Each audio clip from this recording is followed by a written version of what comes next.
Eliona vendos të përballet me Benitën për një situatë që e ka acaruar prej kohësh. Ajo afrohet dhe nis të flasë me një ton të prerë dhe emocional, duke mos kursyer asnjë ndjenjë të saj. Që nga fillimi, fjalët e saj janë të drejtë për drejta dhe të vendosura, duke bërë të qartë se nuk ka ndërmend të tërhiqet. Eliona fillon duke i thënë Benitës se ajo është një person i ligë dhe i keq. Ajo thekson se nuk është hera e parë që Benita sillet në këtë mënyrë dhe se veprimet e saj nuk janë të drejta.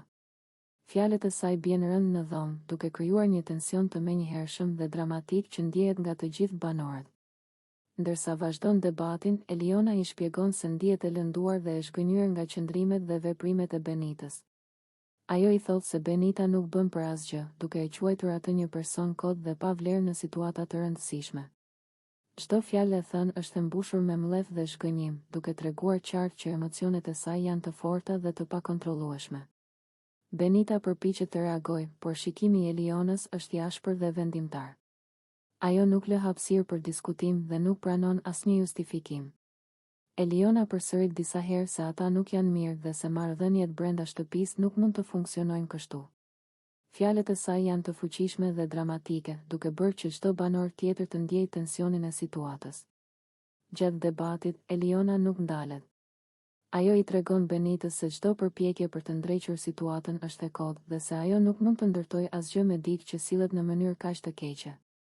Ndërsa fjalët e saj rrjedhin, ajo përshkruan qartë se si ndjenjat e saj janë të lënduara dhe se çdo veprim i Benitës duket si një tradhti ose një veprim i pavlerë.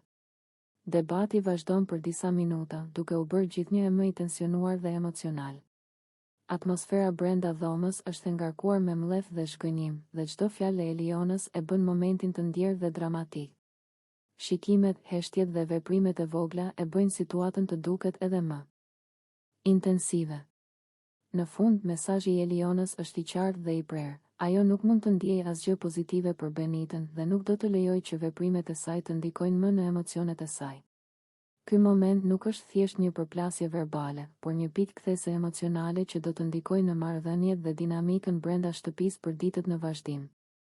Atmosfera mbetet e tensionuar dhe dramatike, duke treguar se brenda Big Brother, emocionet dhe marrëdhëniet mund të jenë jashtëzakonisht komplekse dhe të ndërlikuara. Ky debat bëhet një nga momentet më të forta dhe më të diskutueshme të episodit, duke lënë shenjë të dukshme tek të gjithë banorët dhe shikuesit.